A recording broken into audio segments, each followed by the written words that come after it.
natin para sa lagay ng ating panahon ngayong hapon po ng November 27, 2024 na kung saan sa ngayon ay patuloy pa rin na malakas ang bugso ng hanging amihan lalo na po dito sa northern part ng Northern Luzon habang easterlies pa rin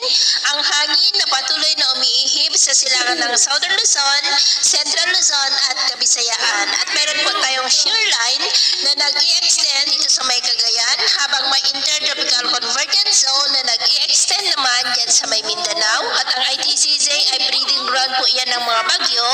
at nakakabuo na po ng mga sirkulasyon at kasalukuyan po na minomonitor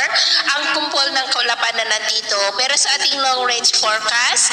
maliban sa posibleng pamumuo ng mga low pressure areas within that ITCZ sa mga susunod na araw ay wala pa naman pong bagyo na namamataan na tatawid po dito sa ating bansa posibleng hanggang sa susunod na 2 linggo ay storm free po tayo. Pero posible pa rin po mabigla ang pagbabago kaya patuloy po tayong mag-antabay sa mga susunod po na updates. At sa lagay ng ating panahon ngayong hapon dahil sa amihan at shear line ay cloudy skies with isolated rains. Dito po sa may Cagayan, Babuyan Islands, Batanes, Cordillera, Isabela, ilang bahagi po ng Ilocos region at dahil naman sa ITCZ ay cloudy skies with isolated rains sa malaking bahagi po ng Mindanao dahil naman sa mga localized thunderstorm epekto ng easterlies ay cloudy skies with isolated rains dyan sa may Calapan, Camarines Norte, Catanduanes, Aklan,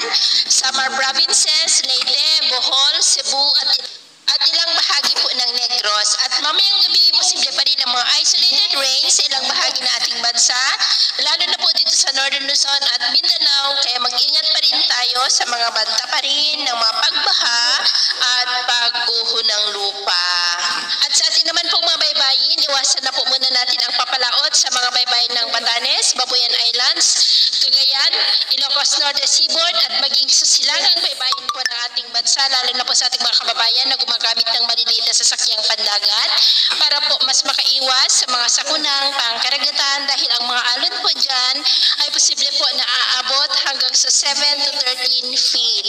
Kaya hanggat maaari ay iwasan na po muna natin ang papalaot dyan sa mga may kulay pula para po mas makaiwas sa mga sakuna